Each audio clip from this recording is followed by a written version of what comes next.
Hello everyone, editing Arty here. Apologies for the decrease in quality in this episode. I was having a hard time reading this chapter. I had woken up late. Normally I wake up, when I do recording days, I wake up at 7 a.m. and start recording at 8 or 9 a.m. But I woke up at 10 a.m. so that threw off that kind of schedule I had going on. Kind of routine. So I immediately went to recording, so not only was I tired in this video, but for some reason I was having trouble catching my breath while reading. And also, for some reason, my phone decided it was going to be mean and kept on closing the chapter as I was reading it, and I had to go in and re-find my place in the chapter to continue.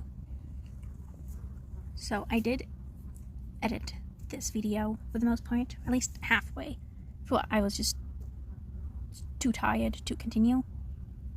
But, so sorry, I was also, for some reason, my body decided to be in pain, and I had a hard time sitting still because of that.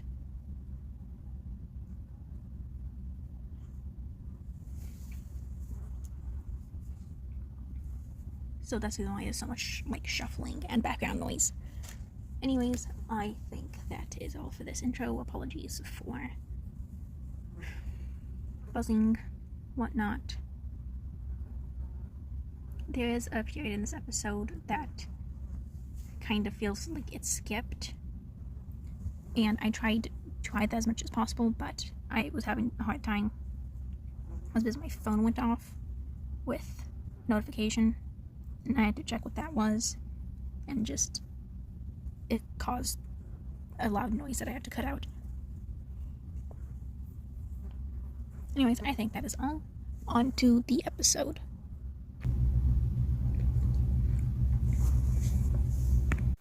Alexiares of Hogwarts by Dragon Fiction 445. Chapter 2. Diagon Alley. A wizard. Harry could not believe it, even as he remembered Hagrid making flames appear, giving Dudley a pig's tail, sending a letter with an owl last night, and just now making the rowboat fly across the water as if it had a motor.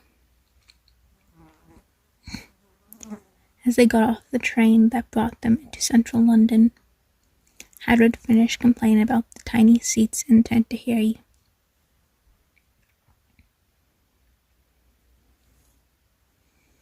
Right now, we have one more stop before we get your supplies.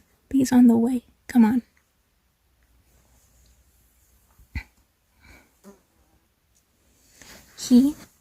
Harry followed Hagrid up the stairs into Charing Cross Road. Are you going to meet someone else?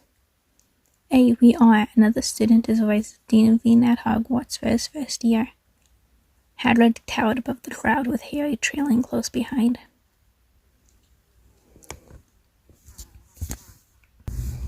An exchange student from across the pond. He'll be studying here instead of at Ilvermorny, so we're gonna pick him up, grab his supplies. This is the first time I believe Hogwarts has welcomed an exchange student from the United States, but Dumbledore approved, so we'll see how it goes. He's from America? Harry exclaimed, his eyes wide with curiosity. What's he like? No idea. I've never met him, Hagrid replied, stopping to place a hand on Harry's shoulder. There it is, the leaky cauldron. As well, we'll meet him and pick up your supplies.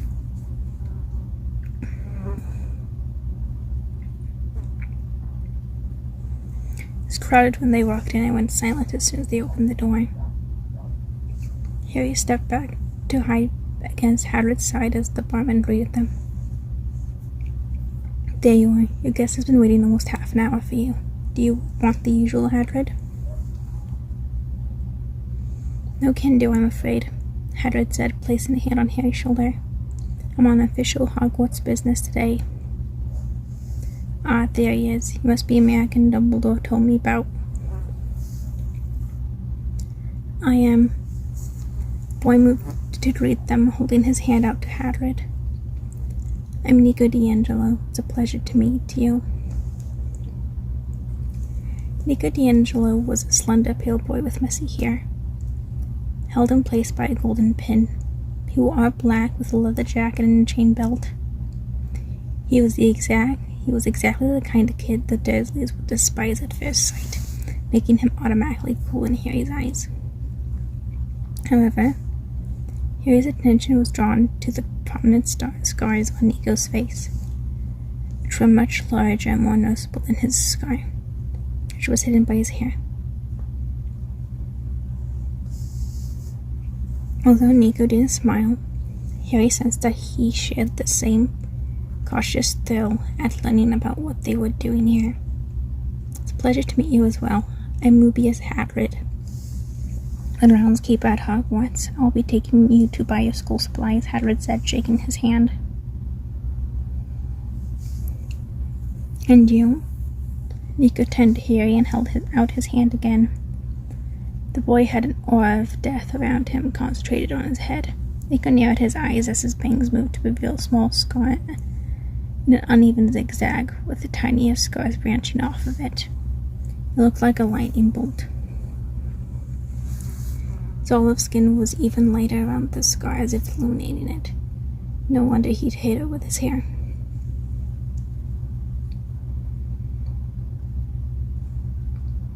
I'm Harry. Harry shakes his hand. Harry Potter.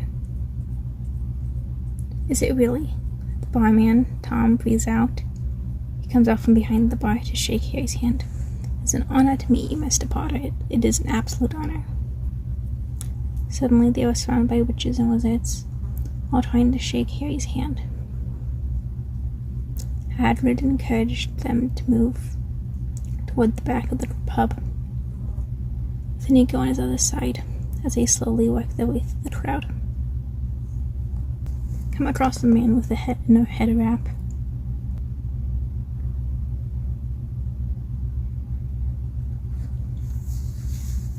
And Hagrid stops the two of them to greet him. Professor Quirrell, it's good to see you out and about. Harry and Nico, this is Professor Quirrell. He'll be teaching you at Hogwarts. Really? Harry grins. What do you teach, sir? The defense against the dark arts, Mr. Potter, and you are... Professor Quirrell looks at Nico. Nico D'Angelo. Instead of offering his hand, Nico stared at the man before him. He sensed the same death aura surrounding this individual as he did with Harry, which testified the longer they stood there. Nico's instincts honed over 3 years of war warned him that something was amiss. Hagrid's taking us to get our school supplies for Hogwarts. Well, I shouldn't be keeping you then, Quirrell stammered, giving them a frightened smile as Hagrid led them away.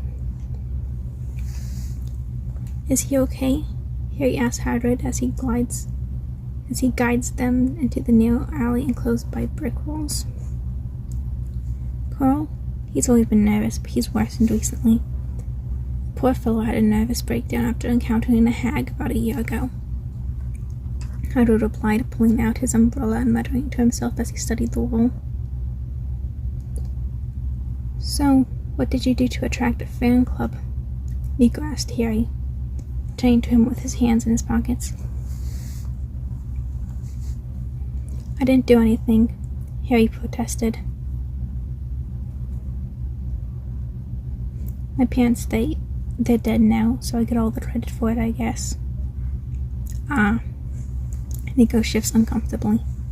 That sucks, so I'm guessing it was something good to get that reaction. Blimey, do you not know who he is? Hagrid looks up, turning to Nico. He's Harry Potter, son of James and Lily Potter. Okay, my father's name is Andonius. Nico raises an eyebrow. My mum's name was Maria. That's a pretty name. Harry tilts his head. Was. Thanks. Nico nods. She died when I was 8. Sorry about your mum. Harry tells him. I think what Hagrid means is that my parents were killed trying to defeat Voldemort.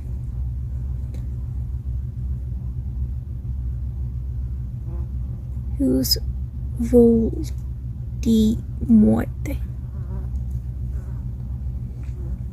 Don't say his name, Hagrid whispers, his face pale. You know who was the darkest, most evil wizard of the last 2 generations?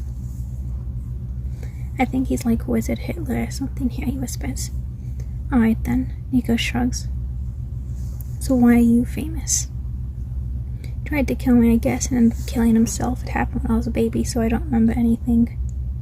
Harry waves it off, then turns to Hagrid. How do we get to our supplies from a brick wall? Alright, here we are. Watch closely now. Hagrid taps the bricks in pattern, and Nico and Harry rush with awe as the bricks shifted and rearranged to an alleyway leading to a busy street full of witches and wizards. Hagrid grins. Welcome to Diagon Alley.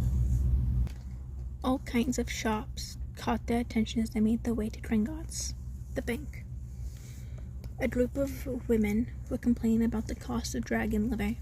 A man was arguing with a shopkeeper over whether pewter or iron worked best to cauldrons. A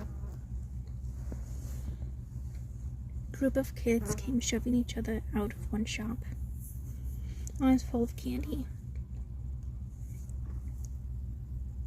Another boy jumped as an owl came to a screeching stop on a sign above his head. It's amazing, Nico had a voice cry from one of the shops selling. Were those brooms? Harry looked just as confused. The new Nimbus 2000, my dad said it's the best racing broom on the market. Occasionally, something would catch one of the boys' attention and they'll tap the other on the shoulder to point it out. Nico hadn't felt this kind of childish wonder since he had discovered mythomagic. Seeing Harry's identical looks of awe eased him. You said Harry's parents left him money, but what about me? All I have are dollar bills, which don't seem like they'll cut it here. Nico says that they enter the bank.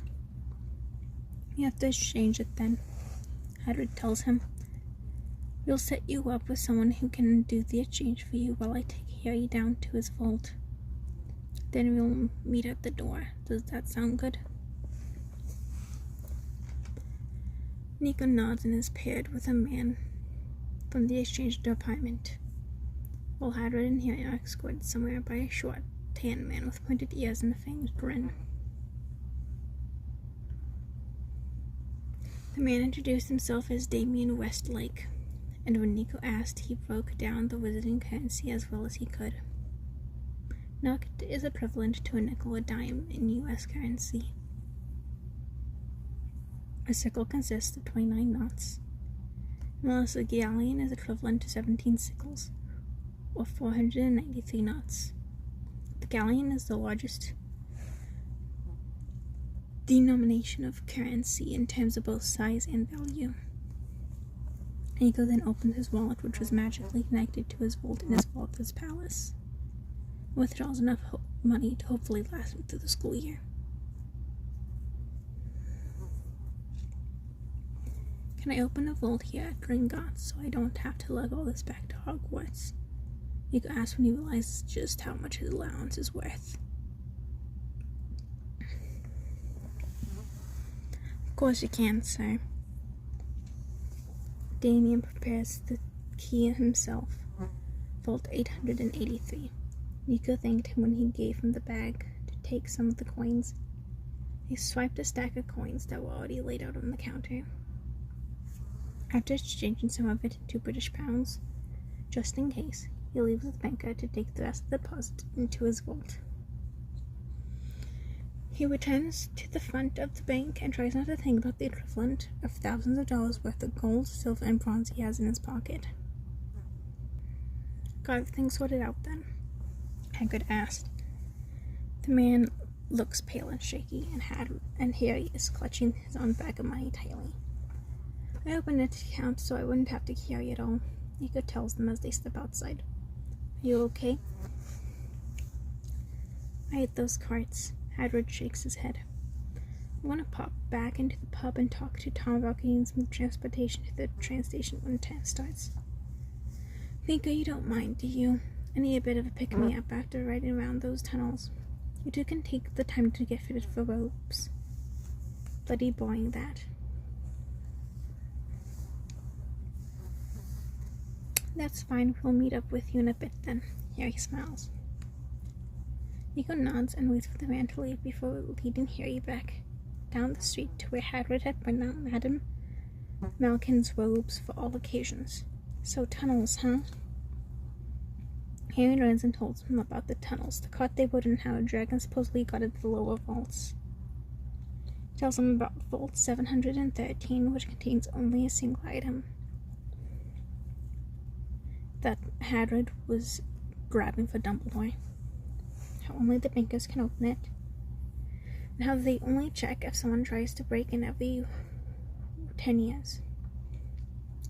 It gets quiet when he tells about his vault. Vault 687, the mountains of gold, silver, and bronze. The money was all his parents had left for him, and it was the most he'd ever had. It's more than his aunt and uncle had ever had in their entire lives.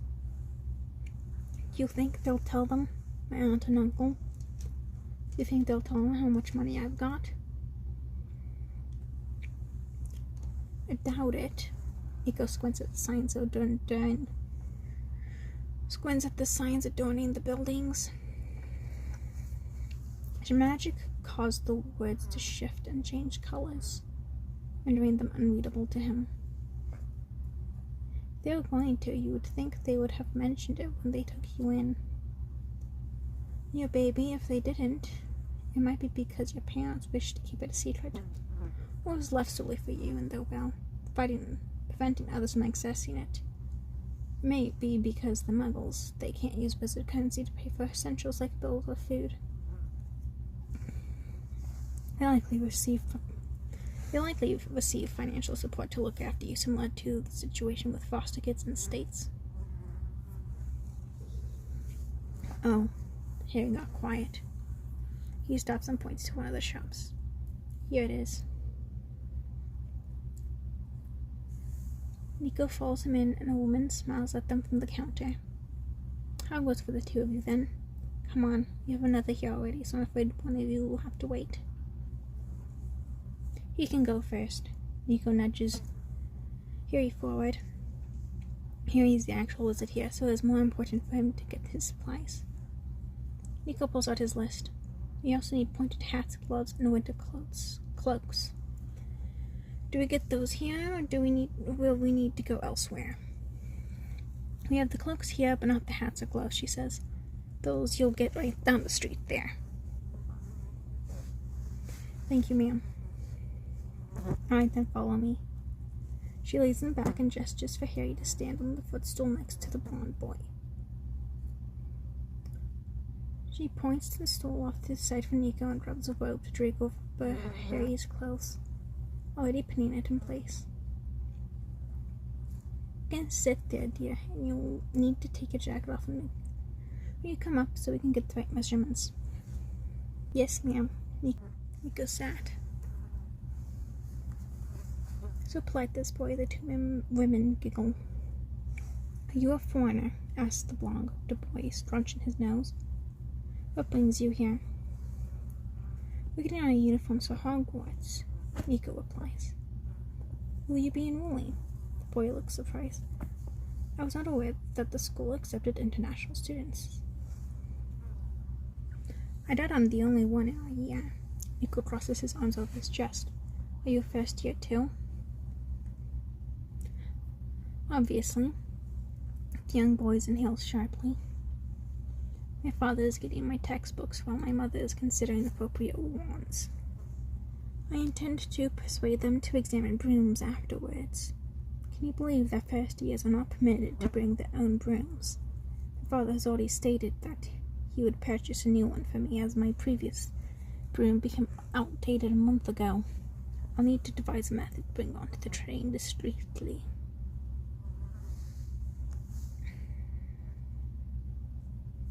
Harry's nose twitches as he looks at the blonde boy.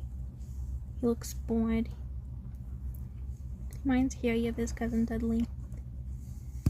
Glancing at Nico, the blonde boy also looks bored, if not annoyed. Meeting Harry's eye, Nico jerks his chin at the blonde striker and looks his eyes as far back as possible. Harry grins. Nico didn't like the boy either. Do either of you have brooms? The boy asks. No, says Harry. A couple, but not like what they have here, Nico tells them. Is it not per the standard for Quidditch? Blonde asks. No. Nico stares at him. The boy shifts as if uncomfortable, then glares at Nico. What did you say your name was? I didn't, Nico replies. Alright, dear, all done. You next. The witch interrupts before he can open his mouth. The blonde boy hops down with a huff, knocking Nico's shoulder as they pass each other. I look forward to seeing you at school, he remarks with a sneer. Both of you. Nico doesn't reply, which seems to irritate the boy even more. He storms out as Nico gets on the footstool and removes his jacket. Harry had gotten used to seeing the scars on Nico's face, but the ones on his bare arms made his mouth drop. They were claw marks, deep scratches that encircled his bicep. Other smaller ones covered both arms. It looked brutal. On his right forearm, there appeared to be ink in the form of unconnected circle of leaves. Inside it was a cross with the crescent moon facing up. The black dots are in the center of the points. Under it was letters SPQR and 2 black lines. Did he have a tattoo at 11? Oh my, the witch seemed unsure as she lifted the robes, her eyes flicking between the tattoo and a wicked-looking man. She relaxes as Nico holds his arms out. Are you alright, dear? I'm fine. Nico looks uncomfortable as he notices Holden staring at him. My dad's whole family deals with magical creatures a lot, and one of the hounds had puppies recently, so she's on edge. I got burned when I went to raid them. It'll heal soon enough. The 2 witches sighed in relief and got to measuring and pinning their robes. Nico looked up. What is Quidditch? Harry almost laughs. He wasn't the only one wondering then. The witch, working on his robes, looked up. It's a sport that wizards play. Quite a big deal here, I'm afraid, but no worries, love. You too will learn, just like everyone else does. Yes, you will. Alright, dear, all done. Can I wait here for Nico to finish? Harry asks. Of course, the witch says as she takes the robes, already mumbling and adjusting. Harry sits down. If you don't know what Quidditch is either, do you have a real broom? Sure I do, Nico smirks, but I use it to sweep the floors, not play sports. Harry chuckles. I don't think that's what he meant. If his interpretation of my response does not align with what I said, I cannot be held responsible. Nico shrugs as the witch, pinning his robes, tells him he's done. He puts his jacket back on and relaxes as it covers his arms. Come on, let's pay and then find Hagrid. Is our list the same? They pay for the 3 sets of robes and their winter coats, 17 galleons each, before making their way onto the street while comparing their lists of school supplies. Harry leads them to the store where they purchased their hats, 8 sickles each, and the dragon scale protective gloves for a galleon a pair. Hagrid finds him in front of the candy shop, looking at a fountain that licks out hanging bubbles. Takes him to get the quills and ink, and Nico seems just as thrilled by the color-changing ink as Harry does. Why not just use pens and notebooks, though? Nico asks Hagrid, and Harry has to agree. The ink vials will surely spill, and he knows how hard it is to get ink out of clothes. The kind of paper that muggles use is too thin, so when wizards are doing research outside or near certain potions, it begins to disintegrate. The parchment is made from plant fibers and withstands water better and lasts longer. Hagrid tells them pens just don't transfer well to a thicker parchment. Quills and ink have worked fine for centuries, so there's no point in changing it now. Why don't we just make the paper waterproof then? Harry asked. Surely they have a spell for that. Hagrid didn't have an answer to that.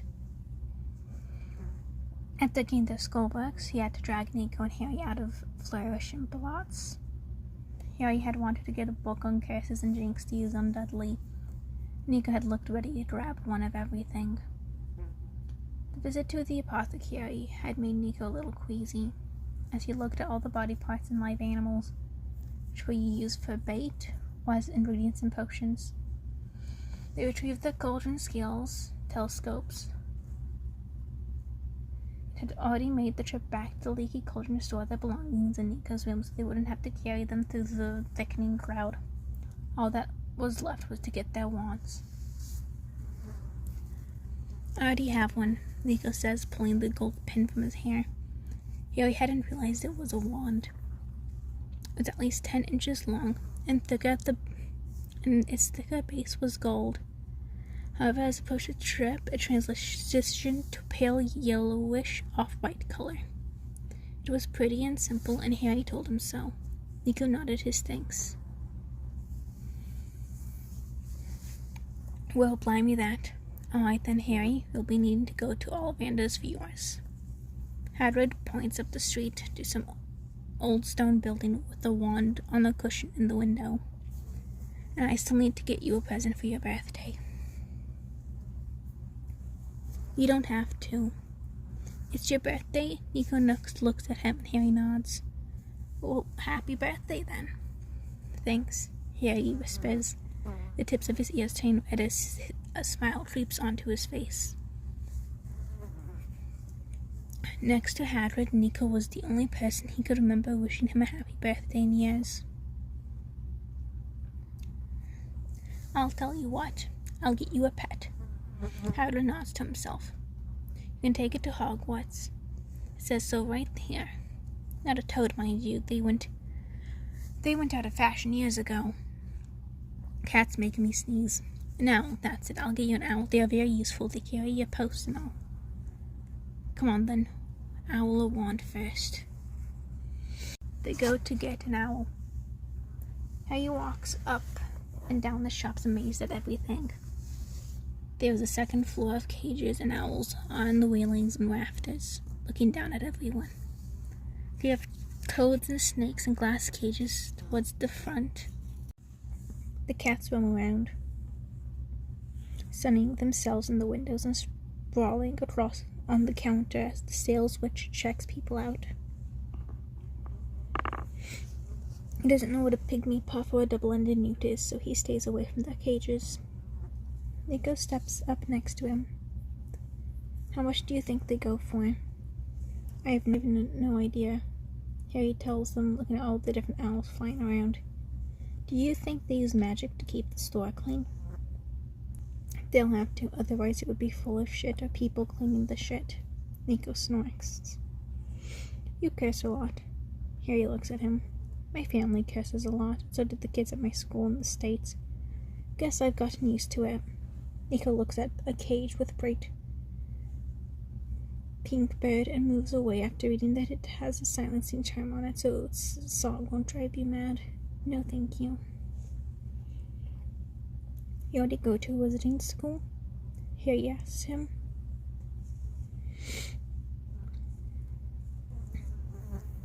Sort of, it's complicated, Nico replies with a frown. It's not exactly a school, because there aren't many of us who can perform this kind of magic. It's a mix between a group home and a summer camp. Unlike Ilvermorny, it's not connected to the U.S. Department of Magical Education.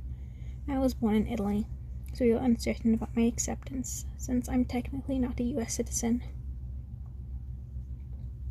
However, I've recently started staying at Delphi's, and they don't have an HR policy, which means after I graduate from Hogwarts, I can continue my studies there until at least my 20s. By then, I should be teaching. You want to be a professor? Harry asks. I think so. Nico responds with a shrug. It's the best plan I've got. I don't know what else I would do except work for my father. I'm already helping teach some of the younger kids at campus. There's only one genuine teacher and the director. There you are. Hagrid calls out to them. Come on, we're picking out your owl now. Nico, did you decide if you want one as well? Yeah, I'll get one. Nico and Harry follow Hagrid and one of the store employees to the second floor. You can hold out your arm and wait for one to land on you, or you can pick one, or you can point one out. You can get it into a cage. The witch tells them. Once you pick one, it'll listen to you, so it doesn't matter either way. Harry goes first again, standing with his arm out and waiting. It only takes a second before a white owl with black spots on its wings and golden eyes comes and lands on his arm. He laughs as the bird reaches up to nibble on his hair with a soft thrill. The witch nods. Snowy owl female, about 2 years old. She's a good one, always really sweet. I'll grab a cage for her then. Thank you. Harry turns to Hagrid. Are you sure I can get her? Of course you can. Hagrid huffs. Harry grins, petting her feathers. Blasted thing. They tend to look at a witch with a loud, high-pitched whiny. Follows her outcry.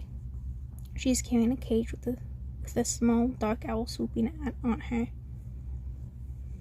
Stop that. It isn't yours, you bloody menace.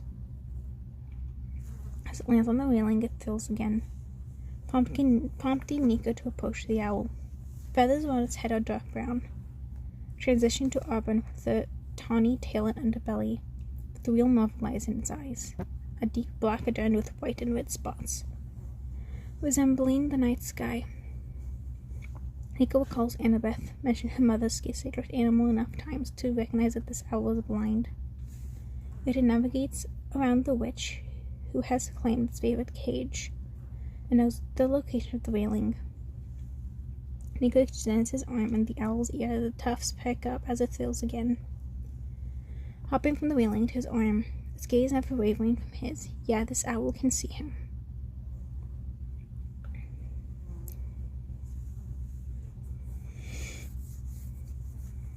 That witched owl is a nuisance, the witch scowls. Some fool attempted to crossbreed a screech owl with an augury, and we ended up with that creature after he got in trouble with the ministry. They deemed it normal enough for sale, but the infernal bird is more trouble than it's worth. You have that plastic thing for nearly 15 years now. I want him. Nico doesn't take his eyes off the owl. He isn't aware of an augury is, but it had to be a magical creature to have lived this long. Screech owl typically lives around 3 to 7 years, meaning this one was already twice the average age. Screech owl and the snake were his father's sacred animals. The owl tilted his head and bowed before flying up to his shoulder and nuzzling under the collar of his jacket.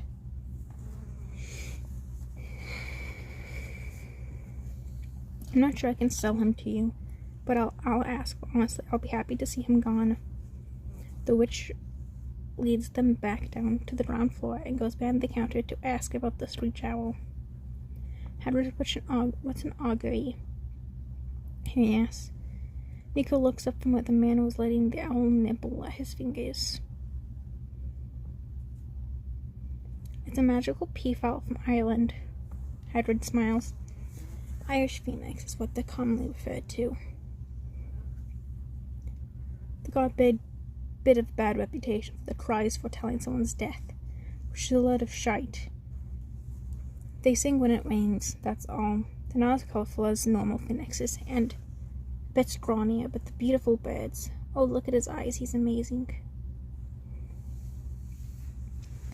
He can't see like that, though, Harry says. The way his eyes are means he's blind. A normal owl might be, but he's magic, Nico says, as the owl comes to land on his arm, looking at Harry. The owl tilts his head and then blinks. When his eyes open again, they are normal and an orange-threaded color. The red and brown faded away from his feathers, leaving them shades of gray. The only color left was his tail, iridescent black with shimmering green. Nico blinks in surprise. Whoa. Harry's mouth drops open. Hagrid laughs delightfully. The sails witch comes out with an older man who agrees to both sails. Harry's owl in her cage costs 9 galleons, and Harry stutters his thanks when Hagrid hands over the money. Nico understood Harry's hesitation. It is easily over 300 for the bird. But for a magic owl already trained and that will live a long time, it's a good enough investment. Nico's owl costs a little more, 16 galleons, as the bird is a hybrid. There's almost double Harry's, and the cage is thrown in free for Nico, simply because they never thought they would be able to get rid of the owl.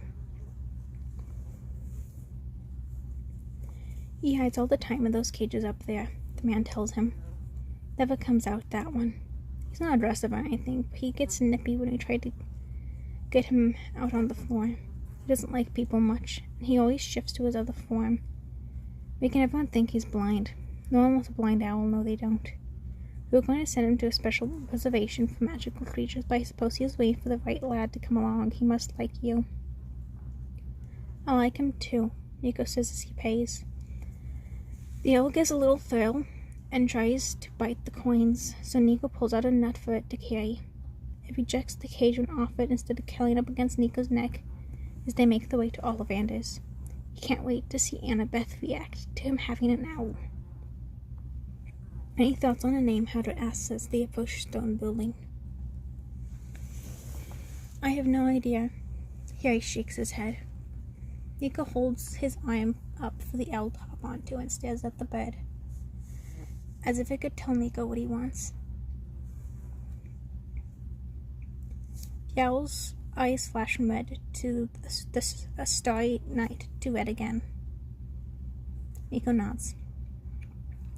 Alex says, I can call you Alex. The owl closes its eyes and tilts its head up as if preening at its new name. What does that mean? Harry asks. It's the name of an immortal Greek warrior who defends Olympus with his brother, Nico tells him. It means the god against death and ruin. Alex is a Greek name that means defender of mankind. You said he's kind of like a phoenix hybrid, right, Hagrid? I did. Hagrid opens the door to Ollivander and they follow him inside. It's a good name, a strong name. Mr. Ollivander, you there? Hello? Hello. Harry and Nico jump as an older man emerges from behind a shelf. He smiles.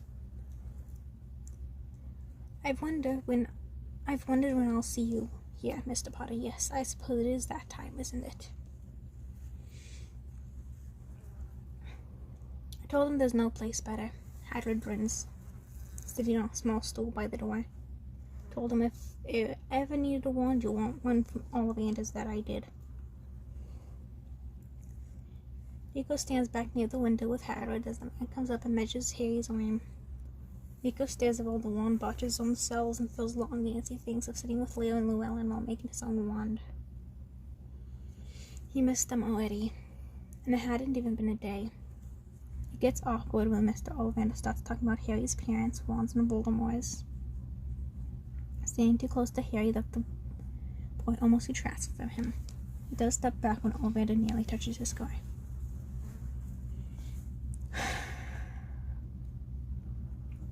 Scaredly sorry, Ollivander suddenly turns and hands a wand to Harry. Here you go. Beech wood and dragon heartstring. Go on, give it a wave. Harry did, and the files on the back shelf flew off, scattering papers everywhere. Ollivander snatched the wand away and handed him another. Maple and phoenix feather. A flower vase shouted. No, no, no. Now this one has ebony and unicorn here. No, that won't do.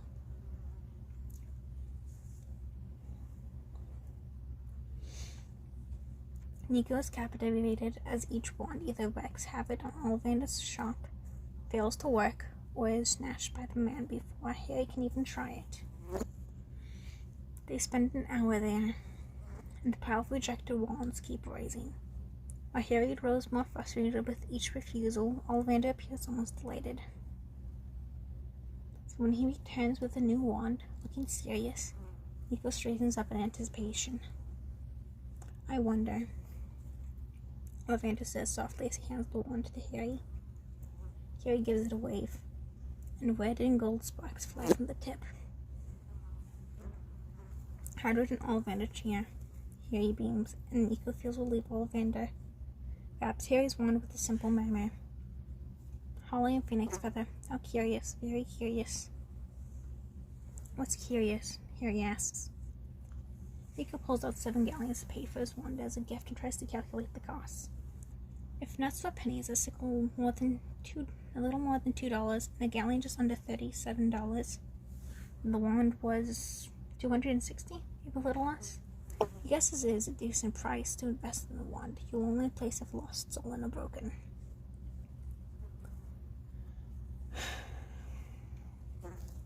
I remember every wand I've ever sold, Mr. Potter. Ollivander hands Harry the package with his wand and accepts Nico's coins, despite Harry trying to protest that he could pay for it himself.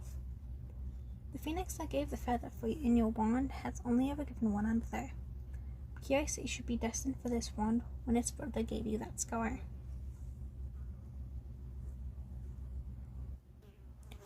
Nico tensed when the man's silver gaze fell on him. I would say it's your turn, but you're not here for me, are you? No, sir, I already have my wand, Nico responds. Heirloom wands work well for certain people, but having one that is truly yours is preferable. Ollivander muses, scanning him. However, yours was made specifically for you. May I? Nico takes his wand from his hand and sends it towards Ollivander, who delicately picks it up. When he returns it to Nico's hand, a golden frost had formed around his fingers. I'm so sorry, Nico says, gripping his wand tightly as Hagrid approaches. Harry watches in astonishment as Ollivander giggles with delight. No, it's perfectly fine. He raises his hand, revealing that the frost had vanished. Skin appears slightly paler but unharmed. Bringing the back of his hand closer to Nico's wand, it emits a low rumble, almost like a growl. Ollivander chuckles once more. Very protective of you. I've spent my life among wands and seldom encountered one as powerful as this. Pine is a distinguished and serene wood renowned for its strength, protective qualities, purity, longevity, wisdom, and healing abilities.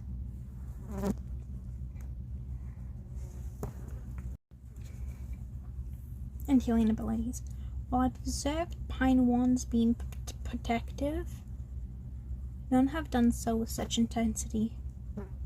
This core is quite unusual as well. Do you happen to know who crafted this wand? One of my cousins. Nico ignores the looks both Hagrid and Harry send down. The wand selects its wizard just as we select our wands. I must say both of you have made excellent choices. Ollivander nods to Nico and his wand, seemingly unfazed. We can expect great accomplishments from you, Mr. D'Angelo and Mr. Potter. They leave Ollivander to clean up his shop, and an unsteady air at Nico's sides. Well, that was fun. Harry laughs. I could have bought my wand, but thanks. We bought all your other supplies. Consider it a birthday gift, Nico tells the boy. Harry's eyes widen, and he held the box with his wand tighter. I've never seen a wand act like that, Hagrid says. Gave me a white scare, it did. Ah well, no harm done. Got everything, do we? We should still be, yep. So got a bit of time before your train, Harry. Come along, let's collect your things from Nico's room and head out then. They returned to the leaky cauldron and grabbed Harry's things, piling everything onto the cart. Nico helped them get downstairs and waited by the door to see them off. Here you are, Nico. Hagrid hands him a ticket. September 1st, King's Cross Station. Tom is driving you into town and dropping you off. You'll want to arrive by 10:30 at the latest. The train leaves at 11. Thanks, Hagrid. Nico nods. I'll see you on the train then, Harry. Yeah, Harry sighs and relieved writing. See you then. What are you going to do until September? Probably wander around your Diagon Alley, get used to London. Might call my cousins to let them know how I'm settling in, Nico snorts. Bunch of worrywart they are. Then I'll see you in a few weeks. Hagrid guides Harry out of the pub. Nico tells Tom he's going back out to explore. He goes into the alley and pulls his wand from his hair. Touches the bricks in the same pattern Hagrid showed him. Nico let out a small brown slip as the walls rearrange into an archway. Still biting his coin, Alex gives a short throw as Nico steps into the Wizarding Street. First he needed to find a camera that worked with magic. Then he was going back to Flourish and Blotts. He had books to buy for his demigod students.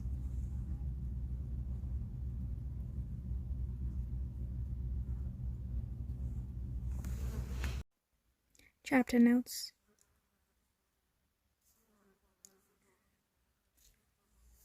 So I couldn't find online how much the exchange rate is between Wizard currency and Muggle currency.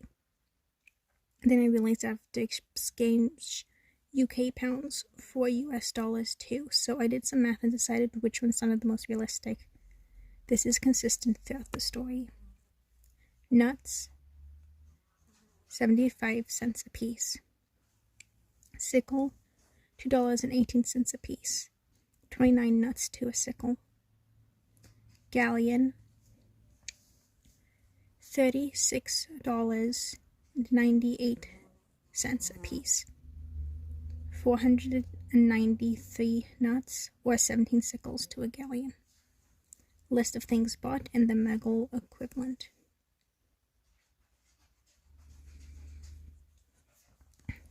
Five textbooks is 5 galleons, $184.90. Brass scales, 9 sickles, 17 nuts, $20.85. Cauldron, 2 galleons, $73.96. Fowls set, vials, 2 sickles a set, $4.36. Quills and ink, 6 sickles, $13.08. Telescope, 4 sickles and 8 nuts, $9.30. Wand, 7 galleons, $258.86.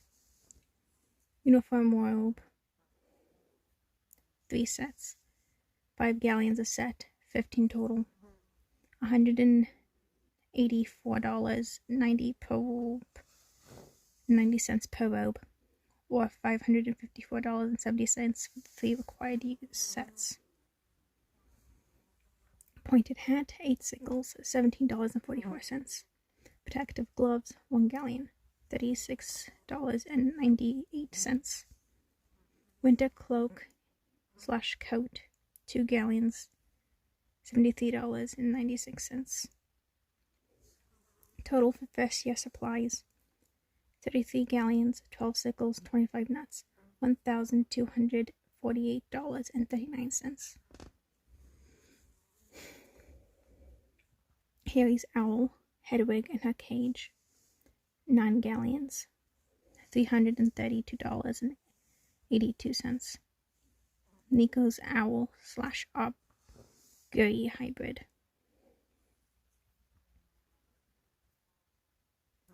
16 galleons and $591.68.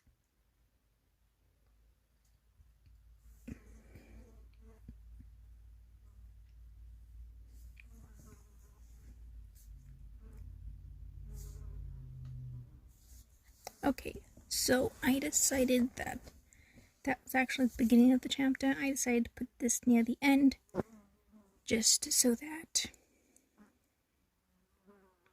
it's a little